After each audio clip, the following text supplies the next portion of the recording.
আসসালামু আলাইকুম viewers, রফিস recipe ওয়ালে সবাইকে স্বাগতম। তো কেমন আছেন ভিউয়ার্স আপনারা সবাই? আশা করি আল্লাহর রহমতে সবাই খুব ভালো আছেন। তো শীতের এই মৌসুমে চলে এলাম আবারও শীতের খুবই মজার একটা পিঠা রেসিপি নিয়ে শেয়ার করতে। আর আজকে আমি চালের গুঁড়া, সুজি, ময়দা, আটা ছাড়া চিড়া দিয়ে খুবই মজার এই রসপুলি পিঠাটা তৈরি করব। এটা খেতে কিন্তু ভীষণ মজার, একদম নরম তুলতুলে, মুখে দিলেই মিলিয়ে যাবে। আশা করি আপনাদের খুবই ভালো লাগবে। তাহলে চলুন মূল রেসিপিতে। তো চিড়ার এই রসপুলি বানানোর জন্য এখানে আমি 1 কাপ চিড়া নিয়ে নিয়েছি। আমি একদম ফ্রেশ চিড়াটা নিয়েছি। চিড়াটা খুব ভালোভাবে কিন্তু পরিষ্কার পানি দিয়ে ধুয়ে নিতে হবে, কারণ চিড়াতে কিন্তু বেশ ময়লা থাকে। অবশ্যই পানি পাল্টিয়ে পাল্টিয়ে খুব সুন্দর করে চিড়াগুলো ধুয়ে নেবেন। তো আমার রেসিপিটা ভালো লাগলে ফ্রেন্ডস ফ্যামিলির সাথে বেশি বেশি করে শেয়ার করে দিবেন আর কমেন্টস করবেন। আপনাদের সুন্দর সুন্দর কমেন্টস আমার কাজে অনুপ্রেরণা যোগায়। তো আমার চিড়াগুলো কিন্তু ধুয়ে নেওয়া হয়ে গেছে। অল্প একটু পানি দিয়ে চিড়াটা আমি 10 মিনিট এভাবে ভিজিয়ে রাখবো, মানে ঢেকে রেখে দিব নরম হওয়ার জন্য। তো চিড়াটা ঢেকে রেখে সাইডে রেখে দিচ্ছি। আর এদিক দিয়ে ভেতরের যে রসপুলির পুরটা সেটা তৈরি করে নেব। আর আমি পুরটা ইনস্ট্যান্ট তৈরি করব, এটা ভাজবো না, সরাসরি কাঁচা। এখানে নারকেল কুড়া নিয়ে নিয়েছি আমি, ফ্রেশ নারকেল কুড়াটা নিয়ে নিয়েছি। আর 3 চা চামচ পরিমাণ নিয়ে নিচ্ছি এখানে গুঁড়ো দুধ। আর 3 চা চামচ পরিমাণ চিনি নিয়ে নিব। আর এভাবে আপনারা পুরটা তৈরি করে ইনস্ট্যান্ট রসপুলি বা পুলি পিঠা বানাবেন, দেখবেন ভীষণ মজা হয় খেতে। কিন্তু এই পুরটা অন্যরকম একটা মজা আছে, যখন আপনারা নিজেরা তৈরি করে খাবেন নিজেরাই বুঝবেন। তো এটাও সাইডে রেখে দিলাম। আর এই দিক দিয়ে আমার চিড়াটা একদম সুন্দর করে ভিজে গেছে, একদম নরম হয়ে গেছে। তো এই চিড়াটা এখন খুব সুন্দর করে মিহি করে ব্লেন্ড করে নিতে হবে। তার জন্য এখন আমি চিড়াগুলো একটা ব্লেন্ডার জারে নিয়ে নিব। তো চিড়াগুলো আমি ব্লেন্ডার জারে নিয়ে নিয়েছি। আর সাথে কিন্তু অল্প একটুখানি লবণও দিয়ে দিয়েছি, আমি কোনোভাবে স্কিপ হয়ে গেছে। তো লবণ দিয়ে দিবেন অবশ্যই অল্প পরিমাণে। এখন খুব সুন্দর করে মিহি করে এটা আমি ব্লেন্ড করে নেব। অবশ্যই কিন্তু একদম মিহি করে ব্লেন্ড করে নেবেন। আমি মিহি করে ব্লেন্ড করে নিয়েছি, কারণ চিড়াটা কিন্তু ব্লেন্ড করার পর আঠালো হয়ে যায়, অনেকটাই কিন্তু আঠালো থাকে। তো এতে ভয় পাওয়ার কিছু নেই। হাতে ঘি অথবা তেল লাগিয়ে তারপর খুব সুন্দর করে ডোটা রেডি করে নেবেন। তো আমি বাইন্ডিংয়ের জন্য এখানে 1 টেবিল চামচ পরিমাণ ময়দা দিয়ে দিলাম। আপনারা চাইলে এখানে কর্নফ্লাওয়ারটাও দিতে পারেন। আর এখানে ঘি নিয়ে নিয়েছি আমি।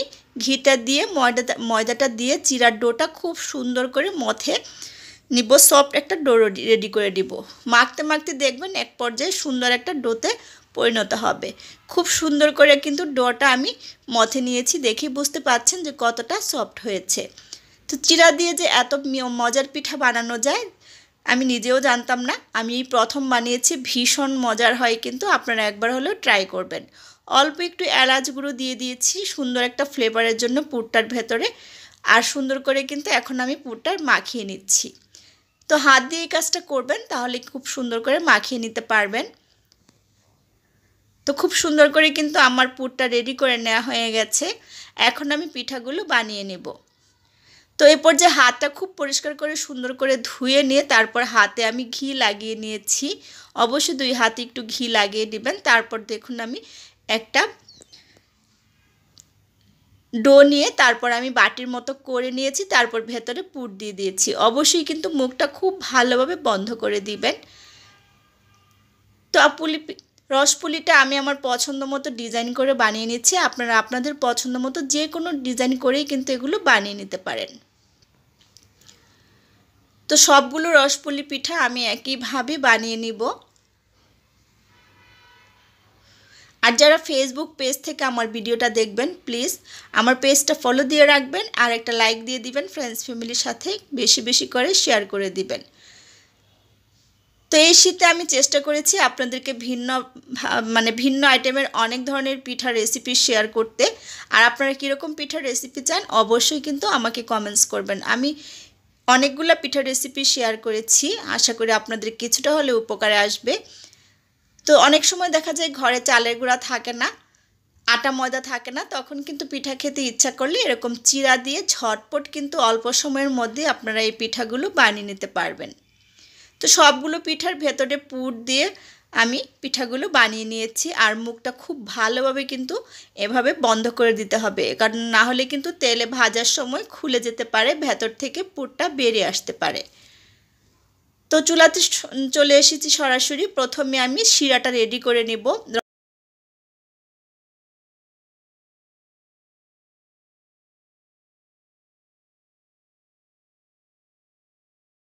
চিনি দিয়ে দিয়েছি আমি, ব্রাউন কালারের চিনিটা নিয়েছি।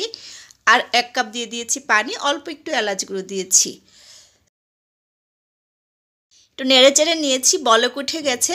এরপর যে বলক ওঠার পর 3 থেকে 4 মিনিট জাল করব, এর থেকে কিন্তু বেশি জাল করার প্রয়োজন নেই। তো আমার জাল করে নেওয়া হয়ে গেছে, ঢেকে সাইডে রেখে দিলাম। আর এদিক দিয়ে পরিমাণ মতো তেল দিয়ে আমি গরম করে নিয়েছি প্যানে। আর পিঠাগুলো দিয়ে দিচ্ছি, যে কয়টা দেওয়া যায় আমি দিয়ে দিচ্ছি, একসাথে বেশি দিতে যাবেন না, তাহলে কিন্তু আবার ভেঙে যেতে পারে। চিরার পিঠাগুলো সুন্দর একটা কালার আসা পর্যন্ত, গোল্ডেন ব্রাউন কালার আসা পর্যন্ত সুন্দর করে আমি একটু মুচমুচে করেই পিঠাগুলো ভেজে নেব।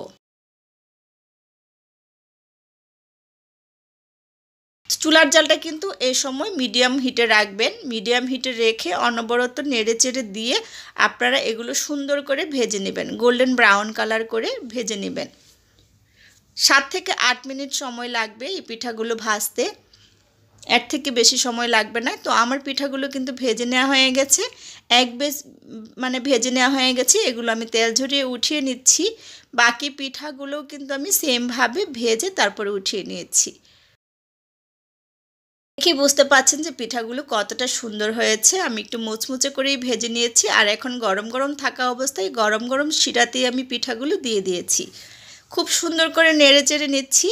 এগুলো গরম শিরাতেই কিন্তু দিতে হবে, অবশ্যই কিন্তু গরম শিরাতে দিবেন। আর এভাবে ঢেকে আমি রেস্টে রেখে দিব 1 ঘন্টা। আর 1 ঘন্টায় কিন্তু পিঠাগুলো একদম নরম তুলতুলো হয়ে যাবে।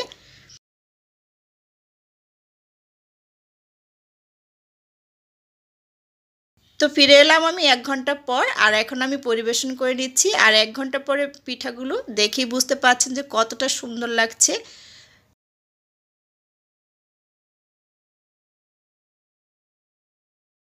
এতটা নরম তুলতুলে হয়েছে, যখন আপনারা নিজেরা তৈরি করে খাবেন তখন নিজেরাই বুঝতেই পারবেন না যেটা চিড়া দিয়ে বানানো পিঠা।